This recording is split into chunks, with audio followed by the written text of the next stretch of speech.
ಅದ್ ಹೇಗೆ ಅನ್ಕೊಳಕ್ಕಾಗತ್ತೆ? ನೀನ್ ಹೀಗೆಲ್ಲ ಮಾತಾಡಿದ್ರೆ ವಿಕ್ರಾಂತ್ ಮನ್ಸಿಗೆ ನೋವಾಗಲ್ವೇನೆ?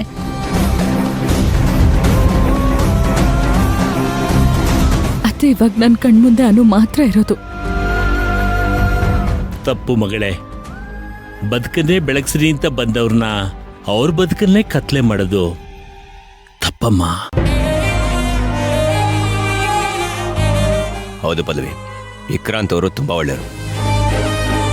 ಅವರಿಗೆ ನೋವು ಕೊಡ್ಬೇಡ.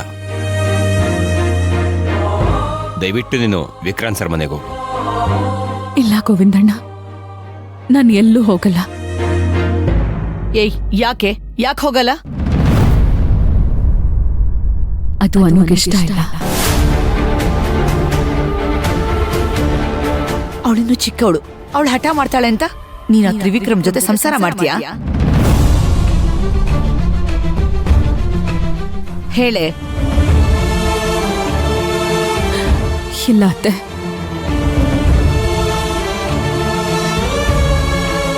ಸಾಯೋ ಪರಿಸ್ಥಿತಿ ಬಂದ್ರು ನಾನು ತ್ರಿವಿಕ್ರಮ್ನ ಗಂಡ ಅಂತ ಒಪ್ಕೊಳ್ಳೋದಿಲ್ಲ. ಅಯ್ಯೋ ಪಲ್ಲವಿ, ನೀನ್ ಆತರ ಎಲ್ಲ ಹೇಳಕ್ಕಾಗಲ್ಲ. ನೀನ್ ಒಪ್ಕೊಳ್ಳೇಬೇಕು, ಇಲ್ಲ ಅಂದ್ರೆ ಅನು ಸತ್ತೋಗ್ತಾಳೆ. ಏಯ್, ಬಾಯ್ ಮುಚ್ಚೆ. ಏನಮ್ಮ? ಅವನೇನ್ ಇವಳ ಬಾಳ್ಸೋದಕ್ ಬಂದಿದ್ದಾನೆ ಅಂತ ಅನ್ಕೊಂಡಿದ್ಯಾ? ಇವಳು ಚೆನ್ನಾಗಿರೋದನ್ನ ನೋಡಿ ಸಹಿಸಕ್ಕಾಗ್ದೆ ಇದನ್ನೆಲ್ಲ ಹಾಳು ಮಾಡೋದಕ್ಕಂತಾನೆ ಬಂದಿದ್ದಾನೆ. ಅವನು ನಂಬೇಡ ಪಲ್ಲವಿ. ಅತ್ತೆ, ನಾನವ್ರನ್ನ ಅವತ್ತು ನಂಬಿಲ್ಲ, ಇವತ್ತು ನಂಬೋದಿಲ್ಲ, ಮುಂದೇನೂ ನಾನು ನಂಬೋದಿಲ್ಲ.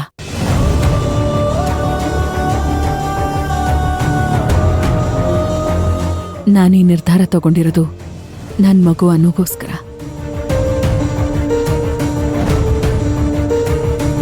ಅವಳು ವಿಕ್ರಾಂತ ಅಪ್ಪ ಅಂತ ಒಪ್ಕೊಳ್ಳೋದಕ್ಕೆ ರೆಡಿ ಇಲ್ಲ. ಬಲವಂತವಾಗಿ ನಾನು ಹೇಗೆ ಅವಳನ್ನ ಅಲ್ಲಿ ಕರ್ಕೊಂಡು ಹೋಗ್ಲಿ? ಅನು ಅನು ಅನು ಅವಳಿನ್ನು ಚಿಕ್ಕವಳು ಕಣೆ. ಅವಳು ಹಠ ಮಾಡ್ತಾಳೆ, ಅದ್ ಸಹಜ.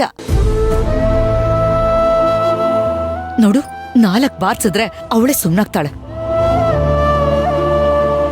ನಾಳೆ ನೀನ್ ವಿಕ್ರಾಂತ್ ಮನೆಗೆ ಹೋದ್ಮೇಲೆ ತೇಜಿ ಜೊತೆ ಆಟ ಆಡ್ತಾ ಎಲ್ಲನೂ ಮರ್ತ್ ಹೋಗ್ತಾಳೆ. ಆ ಮನೆಗೆ ಹೊಂದ್ಕೋತಾಳೆ ಕಣೆ. ಹೌದಮ್ಮ, ಭಗವಂತ ಕೊಟ್ಟಿರೋ ಈ ಒಳ್ಳೆ ಜೀವನನ ನಿನ್ ಕೈಯಾರೆ ಹಾಳು ಮಾಡ್ಕೋಬೇಡಮ್ಮ. ಇಲ್ಲ ಮಾವ, ಈ ವಿಚಾರದಲ್ಲಿ ನನ್ನ ನಿರ್ಧಾರ ಬದಲಾಗೋದಿಲ್ಲ. ನಾನು ಎಲ್ಲೂ ಹೋಗೋದಿಲ್ಲ, ಇಲ್ಲೇ ಇರ್ತೀನಿ. ಹೋಗಲ್ಲ ಅಂದ್ರೆ ಬಿಡೋರು ಯಾರು? ಈಗ್ಲೇ ಸುಲೋಚನಾ ಅವ್ರಿಗೆ ಫೋನ್ ಮಾಡಿ ಆರ್ತಿ ತಟ್ಟೆ ರೆಡಿ ಮಾಡ್ಕೊಳ್ಳೋದಕ್ಕೆ ಹೇಳ್ತೀನಿ. ಗಂಟು ಮೂಟೆ ಕಟ್ಕೊಂಡು ನಿನ್ ಗಂಡನ ಮನೆಗೆ ಹೋಗ್ತಾ ಇರು. ಹಾಗಿದ್ರೆ ನಾನು ನನ್ನ ಮಗಳನ್ನ ಕರ್ಕೊಂಡು ಈ ಮನೆ ಬಿಟ್ಟು ಹೋಗ್ತೀನಿ.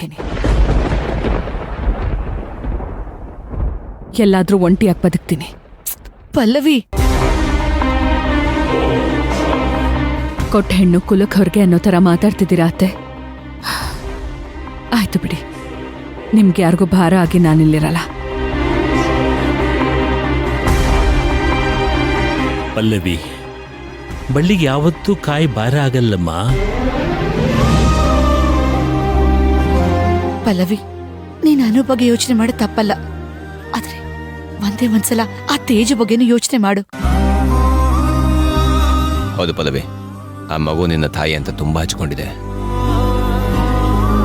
ತೇಜು ಮನ್ಸಿಗೆ ಅದೆಷ್ಟು ಆಘಾತ ಆಗಿರುತ್ತೋ ಏನೋ. ಹೌದಮ್ಮ, ಅವನ್ ಯಾರೋ ಬಂದ ಹೋದ, ಬಿಟ್ಟಾಕ ಅವನ್ ಚಿಂತೆ.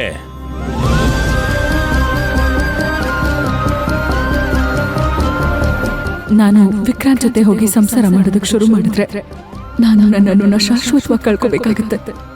ನಿಮಗಿದನ್ನು ಹೇಗೆ ಅರ್ಥ ಮಾಡಿಸ್ಲಿ? ಪಲ್ಲವಿ, ನಿನ್ ದಮ್ಮಯ್ಯ ಅಂತೀನಿ. ನೀನ್ ಗಂಡನ ಮನೆಗೆ ಹೋಗಮ್ಮ, ನಿನ್ ಕೈ ಮುಗಿತೀನಮ್ಮ. ಮಾವ, ಬೇಕಾದ್ರೆ ನಿನ್ ಕಾಲಿಡ್ತೀನಮ್ಮ. ಏನ್ ಮಾವ ಇದೆಲ್ಲ?